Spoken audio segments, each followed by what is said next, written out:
The grand chamber of the Galactic Council stretched across 3 kilometers of polished crystalline floor, and its vaulted ceiling displayed a live feed of the stars beyond, and representatives from 473 species sat in their designated sections with their translators humming softly as the session commenced, and the air smelled of 1,000 different atmospheric preferences mixed together through sophisticated filtration systems. Ambassador Daniel Harris stood at the human delegation's podium, and his gray suit was a stark contrast to the elaborate garments and biological displays of the other representatives, and behind him sat his small team, which included Lieutenant Commander Karen Price, who served as his military advisor, and Gregory Wells, who handled diplomatic documentation, and Lieutenant Jack Murphy, who managed their security, and the humans occupied the smallest section in the chamber, which was a detail that had not escaped Daniel's notice over the past 8 years of service. Daniel cleared his throat and began speaking into the microphone that would translate his words into hundreds of languages simultaneously,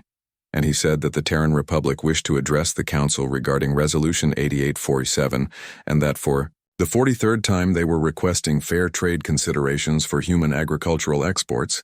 and his voice carried through the chamber's acoustic enhancers, which made sure every being present could hear him clearly. A rippling sound echoed through the chamber, and the Xanthir delegate appeared, which was a being that resembled a floating jellyfish, with bioluminescent patterns that pulsed with dismissive colors, and the creature spoke through its translator, saying that the human petition was noted and denied, and that agricultural products from species outside the prime economic sphere did not meet Council standards, and the tone was cold and final. Daniel felt his jaw tighten, but he maintained his diplomatic composure, and he responded with respect by saying that their products met every scientific standard outlined in the trade regulations, and that this was not about quality, but about the fact that humans were not members of the Velcoran Trade Consortium, and he tried to keep his voice level and professional. A sharp hissing sound came from another section of the chamber, and the Screeth representative raised her serpentine body from her coiled position around her station, and her scales glittered under the chamber lights. And she said that Ambassador Harris was speaking out of turn, and that perhaps this was why humanity struggled to find acceptance in civilized space, and her forked tongue flickered as she spoke. Karen leaned forward from her seat behind Daniel and whispered quietly that this was the 18th dismissal they had received during this session alone, and that they were not making any progress with the Council, and her frustration was evident, even though she kept her voice low, and Daniel nodded slightly in acknowledgement. Daniel turned back to the assembly and said that they also wished to raise the matter of the mining rights dispute in the Kepler 442 system, and that the Terran Republic had discovered and begun operations on the 4th planet 17 years before the Draxian hegemony claimed the system, and he pulled up a holographic display showing their documented timeline of discovery and settlement. The Draxian ambassador rose to his full 3-meter height, and his massive body was covered in crystalline armor that refracted the light into rainbow patterns, and his 6 legs made heavy sounds on the floor as he moved, and he declared that the hegemony's claim was based on ancient territorial markers that predated human spaceflight by 3,000 years, and that the Council had already ruled in their favor, and his voice boomed through the chamber. Daniel felt his patience wearing thin, but he kept his voice steady and said that those markers were only discovered after humans had established their colony, and that coincidentally these ancient markers seemed to appear on every world that humans had tried to settle in the past decade, and he looked directly at the Draxian ambassador as he spoke. The chamber filled with shocked murmurs from various delegates and clicking sounds and whistles and other forms of communication that the translators struggled to process all at once, and the Draxian ambassador's crystalline plates rattled with what seemed like anger, and he demanded to know if Daniel was accusing the Draxian hegemony of fraud. Daniel replied calmly that he was stating facts, and that these were facts the Council refused to investigate, and he gestured to the holographic evidence floating before the assembly, and the data was clear and irrefutable, but he knew from experience that clarity and truth were not always enough in this chamber. The Council chair, who was an elderly Korean with translucent wings that shimmered with an iridescent quality, raised one delicate hand for silence, and the chamber gradually quieted, and she spoke with a voice that sounded like wind chimes and said that Ambassador Harris's accusations were not welcome here, and that the Council operated on trust and mutual respect among its member species, and that humanity had been granted observer status, which was a privilege and not a right. Daniel felt something snap inside him after hearing those words for what seemed like the 1,000th time, and he said that it was a privilege they had held for 30 years, and that it had been 30 years of applications for full membership, with all of them being denied and 30 years of watching their trade proposals get rejected,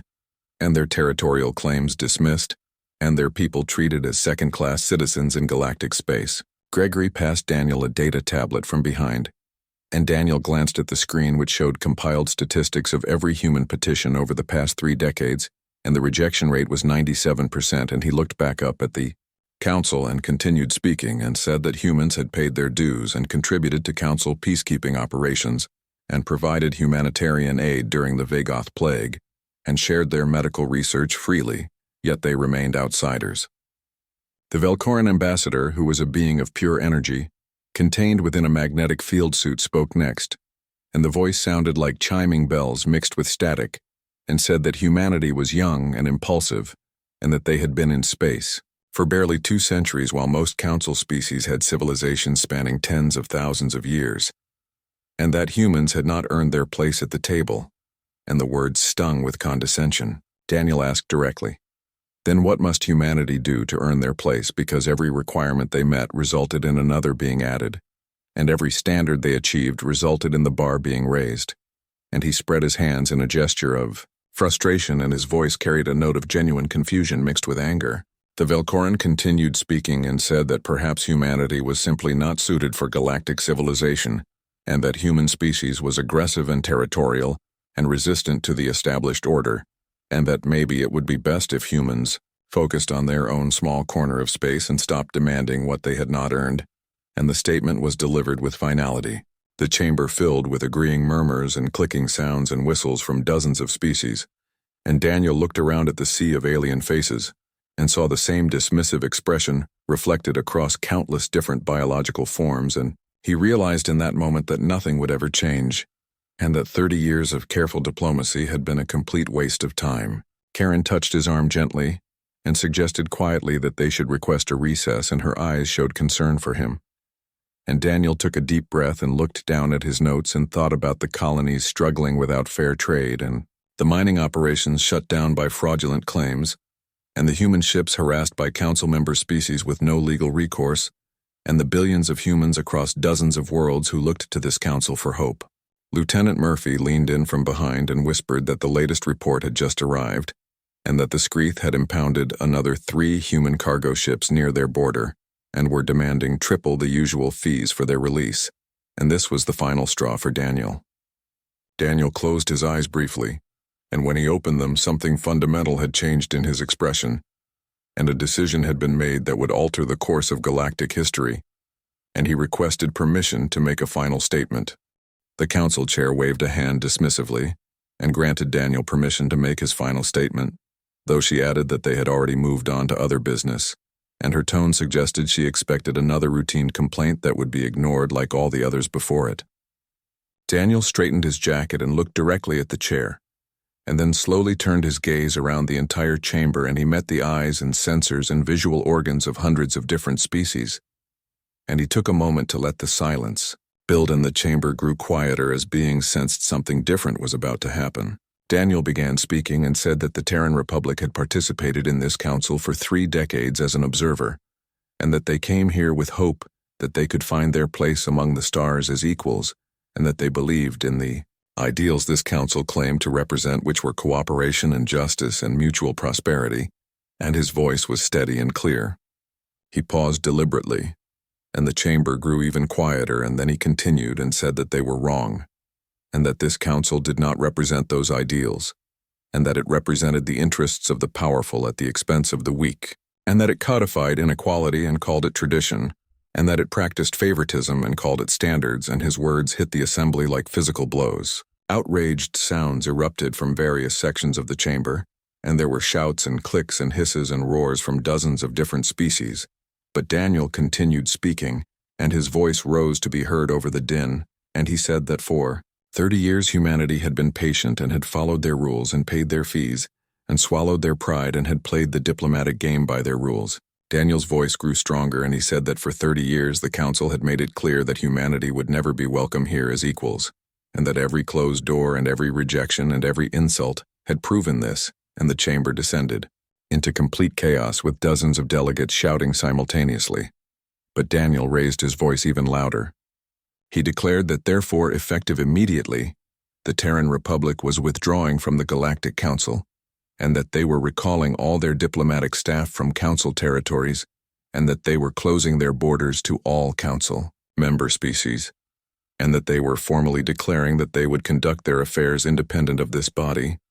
And the words fell like bombs on the assembly. The chamber fell into shocked silence, and for a moment no one moved or spoke, and the magnitude of what had just been announced seemed to freeze time itself, and hundreds of species sat stunned as they processed what they had just heard. The council chair's wings trembled visibly, and she said that Daniel could not simply leave, and that there were procedures and negotiations and trade agreements that needed to be dissolved properly, and her voice had lost its dismissive tone and now carried notes of panic. Daniel said flatly that they could and they were,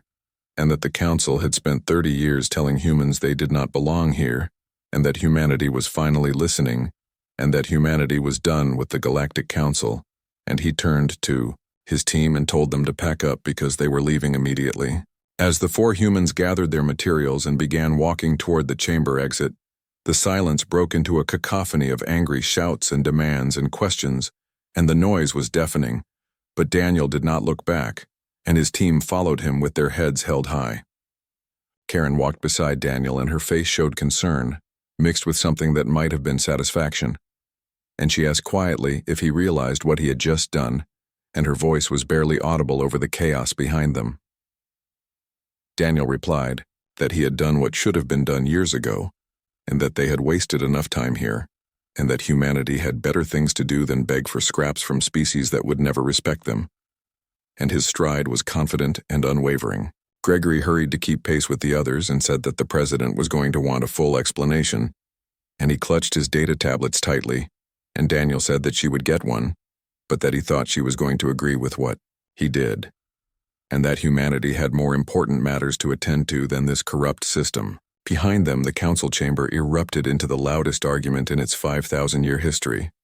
and delegates were standing and shouting, and some were trying to call for order, while others were demanding immediate action, and the humans did not stop walking, and they passed through the massive doors and left it all behind them. President Victoria Lang sat behind her desk in the Oval Office of New Washington, which was Earth's capital city, and she watched the recording of Ambassador Harris's statement for the 3rd time,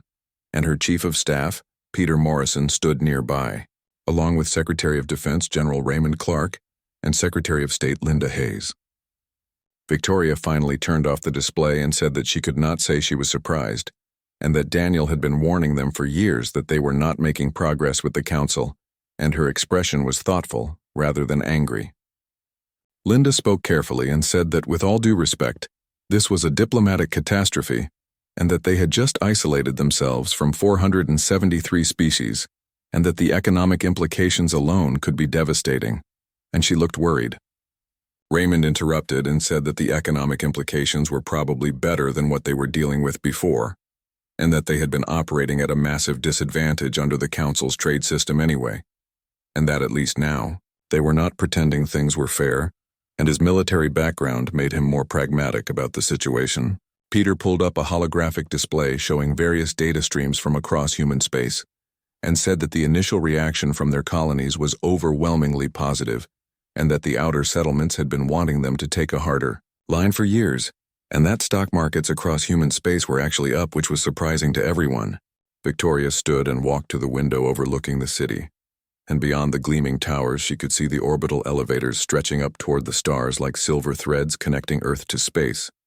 and she asked what the Council's official response was. Linda consulted her tablet and said that there was mostly confusion, and that 27 species had already sent diplomatic inquiries asking if humans were really serious about leaving, and that the Korean chair had requested an immediate meeting to discuss terms of reconciliation, and her tone suggested she found this ironic. Victoria repeated the phrase terms of reconciliation and smiled slightly and asked what they were offering, and the change in the Council's attitude was already apparent, and Linda admitted that nothing specific had been offered yet, but that the tone was very different from their usual correspondence and much more conciliatory. Raymond nodded and said that they were scared and that they should be, and Victoria turned to face him and asked him to explain what he meant by that statement. The general pulled up a military readiness report on the holographic display and said that humanity had been preparing for the possibility of conflict with Council species for the past 15 years, and that this was not because they wanted conflict,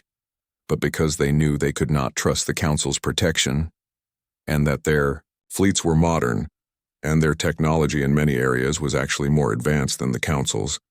and that their industrial capacity was growing exponentially. Raymond highlighted several systems on the star map and said that more importantly, humanity controlled key strategic positions throughout this sector of space, and that the Council species had grown complacent and were relying on their ancient network of alliances and threats to maintain order,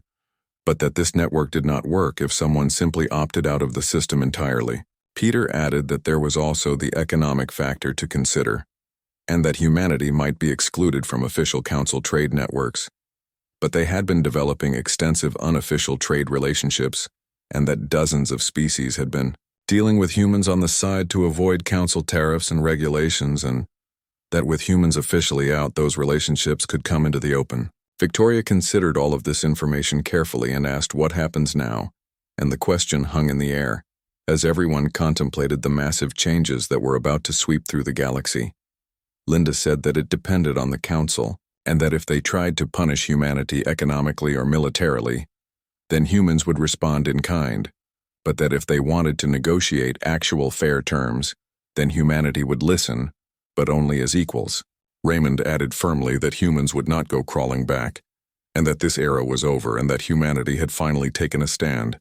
and there was no going back from this decision. Admiral Christopher Blake stood on the bridge of the UNS Lincoln, which was humanity's flagship carrier,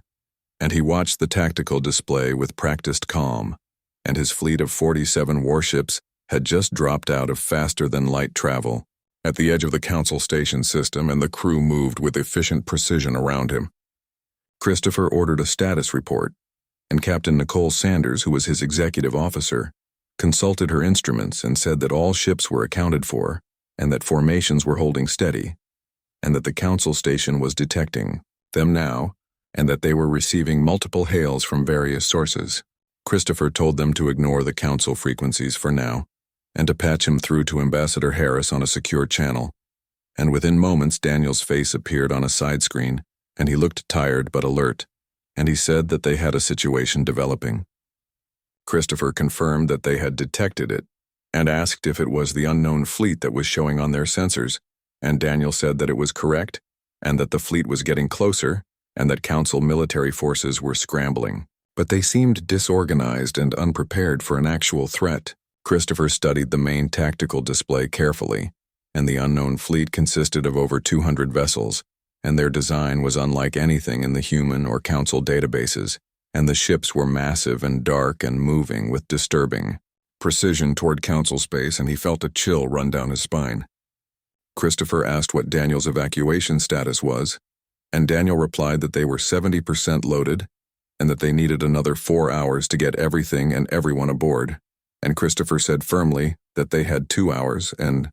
to get their people on those transports immediately, and to leave everything that was not critical behind. Daniel understood and said they would move faster,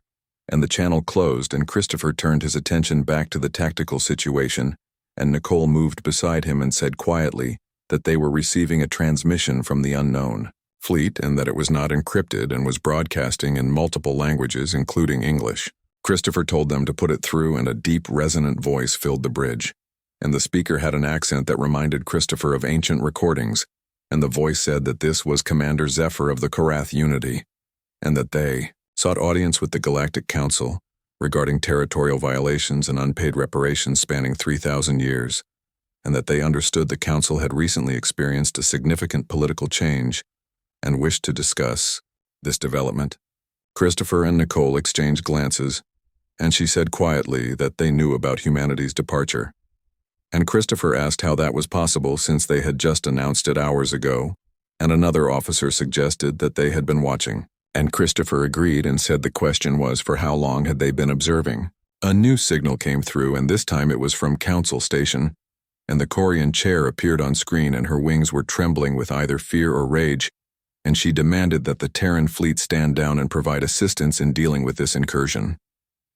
Christopher kept his expression neutral and said that with respect the Terran Republic was no longer part of the Council and that their security was no longer humanity's responsibility, and his tone was professional but firm.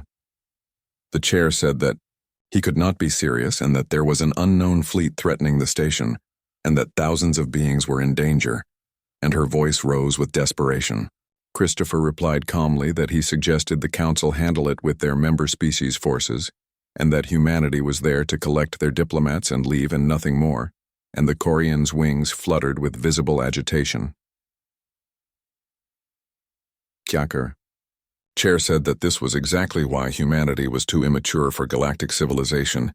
and that humans thought only of themselves, and her condescension was still present even in her panic. Christopher said that for 30 years humanity had contributed to Council security operations, and had sent their ships and personnel to protect Council interests, and that for 30 years they had been told they were not good enough, and not worthy and not qualified to be equals, and that the Council had made their position clear, and now humanity was making theirs clear. Before the chair could respond, another alarm sounded, and Nicole checked her console quickly and said that the unknown fleet was changing course, and that they were heading directly for Council Station, and that estimated arrival was in 3 hours, and the tension on the bridge increased significantly. The Council military forces that had been scrambling were now forming defensive positions around the station, and Christopher counted ships from at least 30 different species, but their formations were scattered and uncoordinated, and it was obvious they had not trained together properly. Nicole observed quietly that they were not ready for this, and Christopher nodded and said that they had relied on intimidation and political pressure for so long that they had forgotten how to actually fight together as a unified force. On Council Station, Daniel and his team were frantically packing, and the corridors were filled with panicking delegates from various species, and many of them were trying to book passage off the station on any available ship, and the atmosphere was one of barely controlled chaos. Jack Murphy coordinated with the human transport crews and said that they had space for about 50 extra passengers if they packed them in tight, and Daniel made a decision and said that they were not leaving anyone who needed help and to start boarding procedures for anyone who wanted evacuation regardless of species. Karen looked at him with surprise and asked if he was serious after how those species had treated humans, and Daniel replied that humanity was better than they were, and that was the point. Was it not? And Karen nodded slowly in understanding. Within an hour, the human transports were loading not just the diplomatic staff, but also dozens of refugees from other species, and a young Velcoran scientist approached Daniel, and her energy field was flickering with fear, and she asked why humans were helping them after what they had said in the Council. Daniel looked at her tired, frightened form and said that when someone needed help, you helped them, and that was what humanity did. And the Velcoran seemed moved by this simple statement. Back on the Lincoln, Christopher watched the Korath fleets approach with growing concern, and their ships were old, he realized, but they were well maintained, and their formation spoke of military discipline and experience. And this was not going to be an easy confrontation. A communications officer called out that they were receiving another transmission from the Korath, and that they were asking specifically to speak with Christopher, and he found this interesting and told them to put the transmission through. The figure that appeared on screen was vaguely humanoid but with metallic gray skin and luminous amber eyes, and Commander Zephyr studied Christopher with an intense gaze that seemed to pierce through the screen. Zephyr said that he was Admiral Blake of humanity, and that they had observed his species with interest and asked if humans were new to the Council, and Christopher replied carefully that they were, and that as of today, they had withdrawn from the Council. Zephyr's expression shifted into something that might have been a smile, and he said that this was wise, and that the Council was corrupt and xenophobic to newcomers and ruled by species who had grown fat on the labor of others, and that the Korath knew this well, because they were once members themselves. Christopher leaned forward slightly and asked if the Korath were part of the Galactic Council, and Zephyr confirmed that they were 3,000 years ago before humanity had developed agriculture, and that they were the Council's military arm, and the enforcers of their will across dozens of sectors, and that when they demanded fair compensation for their service, the Council declared them rogue and drove them from their space. Nicole pulled up historical records on a side console and searched for any reference to the Korath, and she found fragments and pieces of legends about a great war that nearly destroyed the Council millennia ago, and the pieces were starting to come together. Christopher asked why they were here now, and Zephyr said that they had been watching the Council for centuries and waiting for the right moment to return, and that they had built their strength in the darkness beyond Council borders, and that they had witnessed the Council's continued arrogance and injustice. Zephyr paused and then continued and said that when they saw Daniel stand before the Council and speak truth to their power, and when they watched humanity finally reject the Council's false promises, they knew the time had come, and that the Council was weaker now than it had been in thousands of years. Zephyr said that this was about justice and that the Council owed the Korath unity 3,000 years of compensation, and that they intended to collect it, and his amber eyes glowed with determination and ancient anger. Christopher asked if attacking Council Station would accomplish that, and Zephyr said that reminding them they were not invincible would accomplish that, and that the Korath had no quarrel with humanity, and that in fact they respected what humans had done, and that humanity should walk away and collect their people and let the Korath handle the Council because this did not concern them. Christopher glanced at Nicole, who shook her head slightly, and he turned back to Zephyr and said that humanity was not part of the Council anymore, and that was true, but that they were not going to stand by while the Korath attacked a station with thousands of civilians on board. Zephyr's expression hardened, and he asked if Christopher would defend those who had treated humanity with contempt, and Christopher replied that he would defend innocent people from becoming casualties in someone else's war, and that there was a difference between leaving the Council and watching them be destroyed. For a long moment Zephyr was silent, and he studied Christopher's face through the screen, and then he nodded slowly and said that humans were principled, and that this was good, and that perhaps humanity was different from the Council species after all, and the transmission ended. Nicole turned to Christopher and asked what they were going to do now, and Christopher stared at the tactical display, watching the 3 different groups, which were the approaching Korath fleet, and the disorganized Council forces, and his own ships, positioned near the human transports. Christopher told Nicole to get Ambassador Harris on the line, and to prepare the fleet for combat operations, because this was about to get very complicated, and the bridge crew moved with increased urgency as they prepared for battle.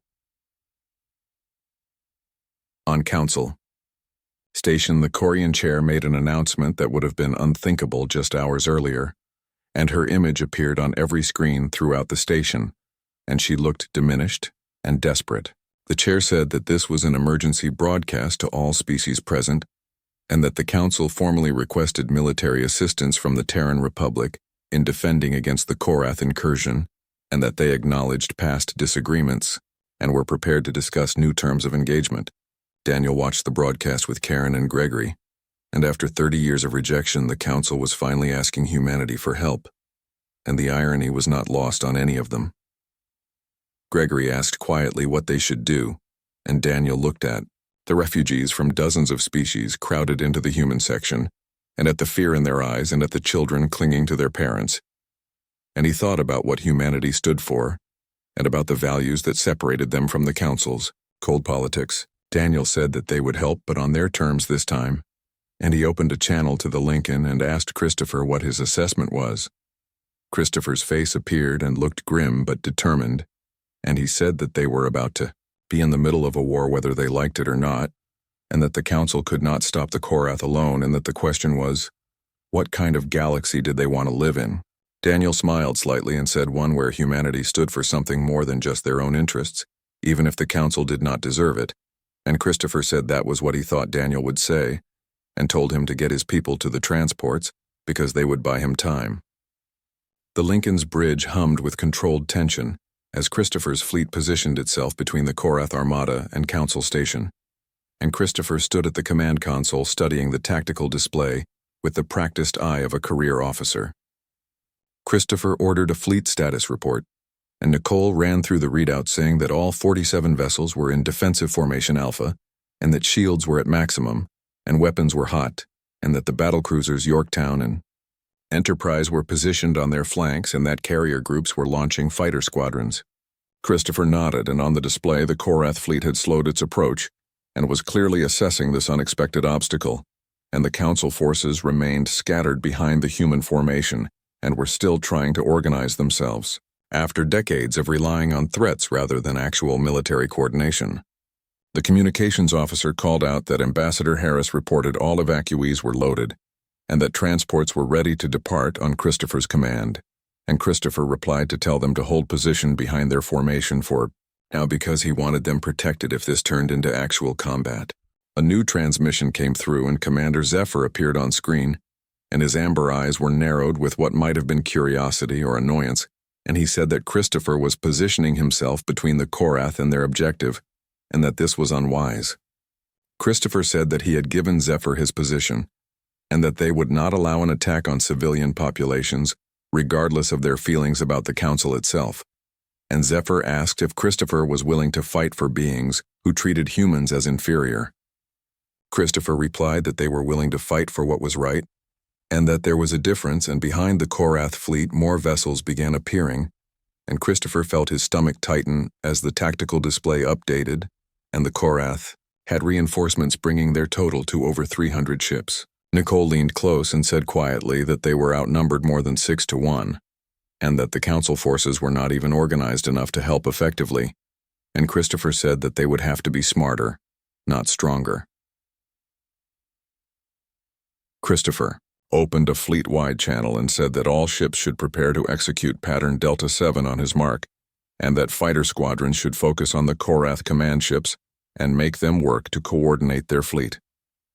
Christopher made his decision and said the single-word mark, and the human fleet suddenly broke formation, and each vessel moved with precise coordination, and the Korath fleet, which had been expecting a standard defensive posture, was caught off guard as the human ships did not retreat, but instead surged forward in a complex pattern that wove between the Korath vessels. Christopher commanded them to fire at will, and the space between the fleets erupted with weapons fire, and human railguns launched magnetically accelerated projectiles at relativistic speeds, while laser batteries carved through the darkness, and the Korath responded with brilliant blue energy beams that could slice through shields if they maintained contact. But the human ships were not staying still, and they moved in three-dimensional combat patterns that were clearly practiced and refined, and the Korath, despite their superior numbers, found themselves unable to bring their full firepower to bear, as the human vessels used speed and maneuverability to control the engagement. Christopher ordered all heavy batteries to target the Korath command ship with focused fire, and the Yorktown and Enterprise, which were humanity's most powerful battlecruisers, concentrated their fire on a massive Korath vessel at the center of their formation. Railgun rounds slammed into the command ship's shields, and each impact weakened the defensive field, and when the shields finally collapsed, a volley of armor-piercing projectiles tore through the ship's hull, and the Korath command vessel began venting atmosphere and debris, and its weapon systems went dark one by one. The Korath fleet's coordination immediately became more chaotic as they scrambled to establish a new command structure,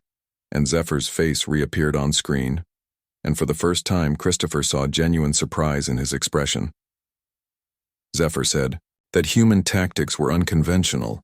and that they fought like no Council species the Korath had encountered, and Christopher replied that was because humans learned to fight differently, and that they did not have thousands of years of established doctrine, and that they had to innovate. Nicole interrupted and said that the Council forces were finally getting organized, and that the Velkorans were forming up on their left flank, and Christopher checked the display, and several Council species were indeed beginning to coordinate, and were emboldened by the human fleet's success. The battle continued for another hour, and the human fleet, despite being outnumbered, maintained their advantage through superior coordination and tactics, and the Korath, while powerful, were fighting a style of warfare they had not encountered before, and every time they tried to establish a formation, the human ships would punch through it with precise strikes. But casualties were mounting on both sides, and the destroyer Patterson took a direct hit to its reactor and had to be evacuated, and the carrier Harrison lost half its fighter complement, and Christopher knew they could not maintain this intensity indefinitely. Then something unexpected happened, and a new set of signals appeared on the tactical display, and ships were entering the system. But these were not Korath reinforcements, and they were smaller vessels with civilian designs from dozens of different species. The communications officer said in surprise that they were being hailed by independent captains and that they were asking if they could help, and Christopher pulled up the new contacts and asked if they were independent and not Council military. Nicole pulled up identification data and said that these were the captains humanity had been trading with unofficially, and the ones who had been working with humans outside the Council's regulations, and Christopher felt a smile cross his face. A dozen faces appeared on smaller screens around the bridge representing a dozen different species, and a grizzled Draxian merchant spoke first and said that they had heard what humanity had done, and that walking away from the Council took guts, and that standing up to defend civilians even after that took honor, and that they were not military, but they all had weapons and were willing to help. Christopher looked at these independent captains and these beings who had chosen to work with humanity when it was not officially sanctioned, and he said that he appreciated that, but that this was a military engagement, and that he could not ask civilians to fight. Another captain who was a Velcoran said that Christopher was not asking, and that they were offering, and that some of them had been waiting years for someone to stand up to the Council's corrupt system, and that humanity just did that, and that the least they could do was stand with humans. Christopher glanced at Nicole, who nodded slightly, and he said, "All right," and began coordinating with the independent captains, and the arrival of these ships changed the dynamic of the battle, and while they were not military vessels, they provided additional targets that forced the Korath to divide their attention. On Council Station, delegates watched in amazement as the battle unfolded, and the young species they had dismissed for 30 years was not only holding off a superior force, but was inspiring others to join them, and the Velcoran ambassador, who had once called humanity unsuited for galactic civilization, approached Daniel. The Velcoran said that she owed Daniel an apology, and that they were wrong about humanity, and Daniel turned to face her and asked if they were wrong or if they were just comfortable with a system that benefited them. The Velcoran's energy field dimmed with what might have been shame, and she said perhaps both, and that watching Admiral Blake defend the station and watching those independent captains join the fight was showing them what they had forgotten, and that civilization was not about ancient traditions or established hierarchies, but about standing for principles even when it cost you. Daniel looked back at the battle and said that humans were not perfect and that they were young and made mistakes and were still learning, but that they knew you did not measure a civilization by how it treated its equals, but by how it treated those it considered lesser. Commander Zephyr watched the battle from his bridge, and slowly his expression changed. And the Korath had come expecting to face the same council they remembered, which was arrogant and divided, and ultimately cowardly when faced with real opposition. But this was different. The humans fought with a ferocity and skill that spoke of real military tradition, but they also fought with restraint, and were targeting weapons and engines, rather than simply trying to destroy, and the way they had inspired others to join them, including former council loyalists and independent operators, was remarkable. Zephyr realized that this was not the council he remembered, or rather it was humanity that was not like the council at all, and he opened a channel to Christopher and said that they should talk. Christopher, who was tired but still alert, studied Zephyr's face and said that he was listening, and Zephyr said that humans fought well and better than they had anticipated, and that they had shown that there were those in this galaxy willing to stand for principle rather than just power. Zephyr continued and said that the Korath unity came here seeking justice from the council, but that perhaps there was another way, and Christopher asked what he was proposing. Zephyr said a ceasefire and negotiations, but not with the council alone, but with humanity as mediators, and that humans had proven they were neither the council's puppets nor their enemies, and that they might be the neutral party that could finally bring resolution. Christopher looked at Nicole, who pulled up casualty reports, and they had lost 3 ships destroyed, and 8 more heavily damaged, and the Korath had lost 12 vessels, and the independent captains had lost 4 ships. And Christopher thought about what all this death was, for which was ancient grievances and pride. Christopher said that he would agree to a ceasefire on one condition, and that Zephyr must pull his fleet back beyond the system's edge,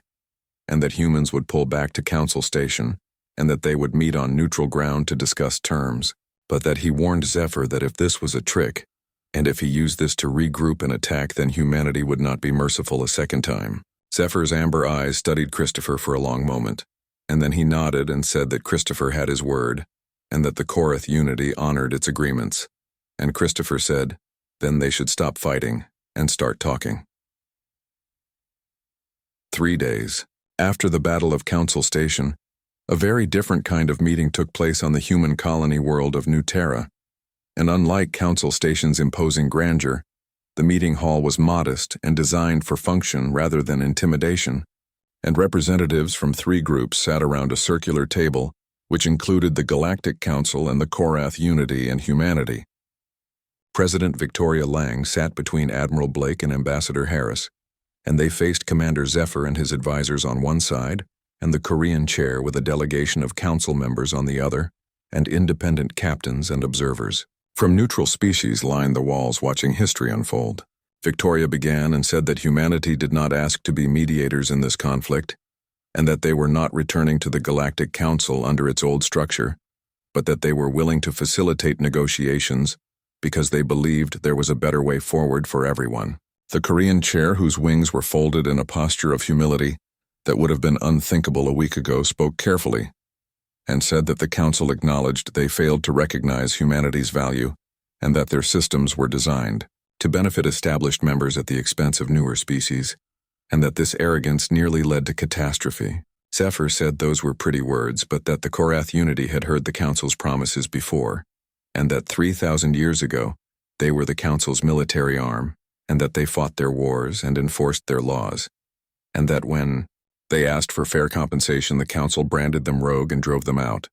A Velcaran Council member spoke up and asked if Zephyr could hold the current Council responsible for ancient wrongs, when the beings who made those decisions had been dead for millennia. Zephyr countered and asked if they could be asked to forget those wrongs, and said that the Council built its prosperity on Korath labor and sacrifice, and that debt remained, and Daniel, who had been listening quietly, leaned forward. Daniel said that maybe that was the wrong question, and that instead of arguing about who owed what from the past, maybe they should be asking what kind of future they wanted to build, and all eyes turned to him. Daniel asked Zephyr what exactly he was hoping to achieve by attacking the Council, and Zephyr was quiet for a moment and said justice and recognition, and for the galaxy to know that the Korath Unity was not defeated but chose to leave, rather than serve masters who did not value their contribution. Daniel said that Zephyr had achieved that, and that the entire galaxy now knew the Korath were a force to be respected, and that he had made his point, and that the question was what now, and did he want revenge, or did he want a genuine place in galactic society? Daniel continued and turned to the chair, and said that the Council had maintained its power structure for 5,000 years by keeping newer species in subordinate positions, but that the Battle of Council Station proved that model was breaking down, and that the independent captains who joined the fight did so because they were tired of the system, and that if the Council did not change, more species would follow humanity's example and leave. The Korean chair's wings trembled, and she asked what Daniel would propose, and Victoria interjected and said a new structure where the Galactic Council remained, but with fundamental reforms and true equality for all member species, and not just lip service and fair trade practices enforced by neutral arbitration, and the Korath Unity, getting a seat at the table not as supplicants but as full members. The chair asked about humanity and whether they would return,